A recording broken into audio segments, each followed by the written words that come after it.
Európa si dnes pripomenula ukončenie Prvej svetovej vojny. 11. novembra 1918 údajne zaznela posledná salva, ktorá mala ukončiť vojnový stav. V dnešný deň sa nad Trenčínom, tak ako inde v Európe, symbolicky rozozvučali zvony.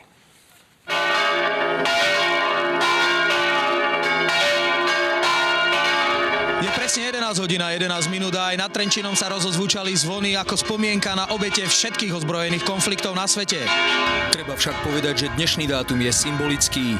Je v podstate o dátum ukončenia bojových operácií, nie ukončenia vojnového stavu, pozor. Dohodu o prímeri podpísali vo francúzskom Compiègne v upravenom železničnom vagóne za účasti Francúzska, Veľkej Británie a nemeckého velenia. Bol to taký formálny akt, ktorý vlastne nedá sa povedať, že ukončil vojnu, lebo to nebolo jednanie o kapitulácii. My sme si začali túto udalosť pripomínať od roku 2010, kedy sme sa stali súčasťou Asociácie európskych miest mieru. Udalosti si presne o 11. pripomenuli aj britskí veteráni so svojimi rodinami pri pamätníku v centre Londýna.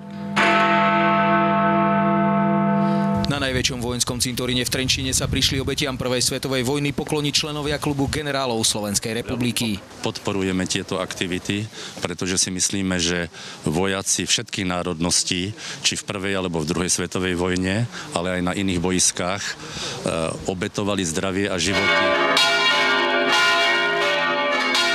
Na počesť padlých sa každoročne rozozvučí aj zvon mieru nad talianskym mestom Rovereto, vyrobený zo zbraní a munície, ktoré zostali po bojoch v okolí. Z Trenčína Michal Bujna, televízia Markíza.